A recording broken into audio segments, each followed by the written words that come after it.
So my dear student, आज का question ये टाइप है। इसमें हमें एलसीएम और एचसीएफ की समझ होनी चाहिए। हम इजीली इस क्वेश्चन को कर पाएंगे। ठीक है, अगर इस क्वेश्चन को पढ़ूँ मैं तो आप लोग को बताता हूँ कि क्वेश्चन किस तरह से पूछा है।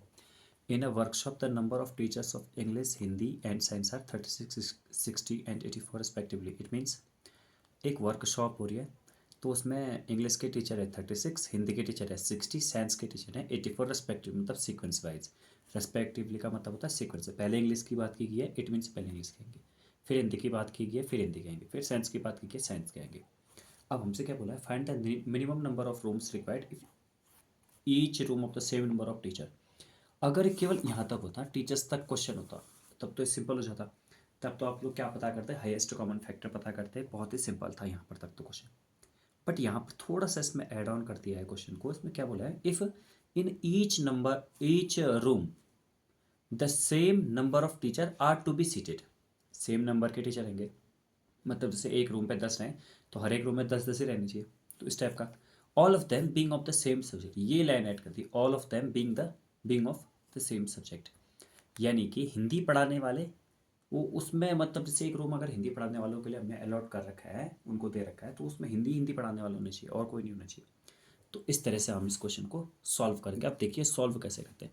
सबसे पहले तो डियर हमें ये पता होना चाहिए कि हमको सबसे पहले तो रूम तो पता करना है। सबसे पहले एक बार रूम तो पता चल जाए, तो रूम पता करने के लिए हमें एच से फाइंड करना पड़ेगा। अब ये कैसे पता चलेगा कि हमें एच से फाइंड करना है, एल से फाइंड करना है, तो उसके लिए हम क्वेश्चन को फिर से पढ़ते हैं एक बार। देखिए, in a workshop the number of teachers of English, Hindi and science are इतना, तो find the minimum numbers of room required. तो मिनिमम नंबर्स ऑफ रूम चाहिए। मिनिमम मतलब कम से कम चाहिए, कम से कम कि उसमें 36 भी आ जाए, उसमें 60 भी आ जाए, उसमें 84 भी आ जाए। तो कम से कम की बात यही, यानी कि हमें एच सी एफ चाहिए होगा।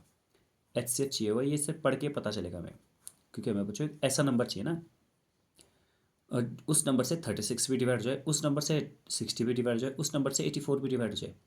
यानी कि इन तीनों का कोई एक कॉमन फैक्टर होना चाहिए, बट लेकिन वो हाईएस्ट होना चाहिए, क्योंकि मिनिमम नंबर पूछा। वैसे तो 1 तो वही हुआ, बट वो लोएस्ट हुआ ना, हमें हाईएस्ट चाहिए, तो एच सी एफ चाहिए। तो if in case all of them of same subject, तो सबसे पहले 36, 60 और 84 का हम लोग एच निकाल देंगे। वैसे मुझे पता है इसका 12 आ रहा है, बट क्योंकि मुझे आप लोग को बताना है तो इसलिए मैं एक बार निकाल के दिखाता हूँ। बहुत बच्चों को इसमें भी कन्फ्यूजन है कि 36 को कैसे निकालते हैं, तो करते हैं एक बार। 2, 18, 2 बचा, 9 बचा, मतलब ऐसे एलसीएम निकालते हैं, लास्ट में यहाँ पे 1 आना चाहिए। फिर 3 का ही जा रहा है, फिर 3 का ही जा रहा है, यानी कि 36 को मैं इक्वल्स टू करके ऐसा लिख सकता हूँ, 2 × 2 × 3 × 3। बहुत बच्चे क्या करते हैं, 2 पावर 2, 3 पावर 2 भी लिख सकते हैं, दैट इज़ ऑल्सो ट्रू, ऐसा भी लिख सकते हैं आप लोग। फिर मैं 60 का करता हूँ, तो 2, 32, 15, 3, 5 और 5 1। इसका मतलब मैं 60 की जगह पे ऐसा लिख दूंगा, 2 × 2 × 3 × 5। फिर मेरे पास क्या है, 84 है, तो फिर मैं 84 का करूँगा। अलग अलग करना पड़ेगा आपको। 84 का तो 2 का डिवाइड जा रहा है, 2 4 जाए, 2 2 जा 4, फिर 2 का जा रहा है 21, फिर 3 का जा रहा है 3 7 जा, फिर 7 का जा रहा है। यानी कि अगर मैं यहाँ पे देखूँ तो यहाँ पर 2 × 2 × 3 × 7 इतना आ रहा है। अब एच सी एफ कैसे आता है, एच सी एफ आता है सबसे पहले तीनों में होना चाहिए कॉमन, और क्या होना चाहिए, मिनिमम होना चाहिए। मतलब अगर मैं बात करूँ, हाईएस्ट, सॉरी हाईएस्ट होना चाहिए, और तीनों में कॉमन होना चाहिए। तो सबसे पहले देखें तो ये 2 तो कॉमन दिख रहा है मुझे तीनों में, ये 2 तो आ गया बाहर, एक 2 आ गए। ठीक है, आई होप आपको दिखाई दे रहा होगा।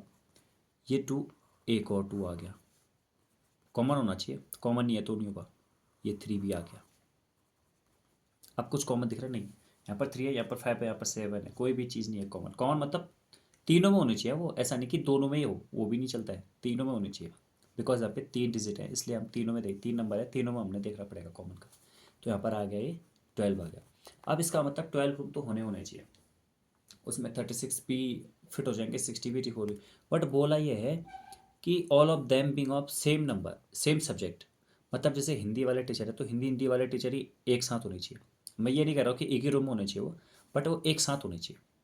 और इंग्लिश वाले तो इंग्लिश वाले एक साथ होने चाहिए। तो मैं क्या करूँगा बच्चों, यहाँ पर 36 को यहाँ पर लिख लेंगे, डिवाइड कर देंगे इसमें 12 का, तो इसका मतलब 3 रूम्स तो चाहिए होंगे, किसके लिए, इंग्लिश पढ़ाने वाले के लिए। ऐसे साइंस पढ़ाने वाले के लिए 60 का डिवाइड जब करेंगे 12 से तो 5 आ जाएगा, ऐसे करके 84 का डिवाइड करेंगे तो 7 आ जाएगा। इस हिसाब से हमें टोटल कितने रूम चाहिए, 3 रूम चाहिए हिंदी पढ़ाने वालों के लिए, इंग्लिश पढ़ाने वालों के लिए 5 रूम चाहिए, और क्या, साइंस पढ़ाने वाले के लिए 7 रूम चाहिए, यानी कि टोटल हमें कितना चाहिए, टोटल हमें 15 रूम्स चाहिए। ठीक है, अगर ये सिर्फ इतना बोलता कि मिनिमम नंबर ऑफ रूम कितने, तो 12 है, लेकिन अब इसने बोलता है एक एक रूम, उसमें जो है एक ही सब्जेक्ट पढ़ाने वाला टीचर होना चाहिए, तो इसलिए हमारा आंसर आएगा ये 15 रूम्स। तो ये आपको दिखाई दे रहा होगा 15 रूम इस क्वेश्चन का आंसर हो जाएगा। अगर आपको आया है तो ठीक बात है, अगर नहीं आया है तो आप एक बार फिर से देख लीजिएगा ऐसे, ठीक है। और आप लोग क्या करना, अच्छे से इस क्वेश्चन का स्क्रीनशॉट ले लो, सैम्पल पेपर का क्वेश्चन है, आया आया हुआ तो नहीं है, बट हाँ सैम्पल पेपर का क्वेश्चन था ये, इससे ट्राई जरूर करना, ठीक है। तो मिलता है नेक्स्ट वाली वीडियो में।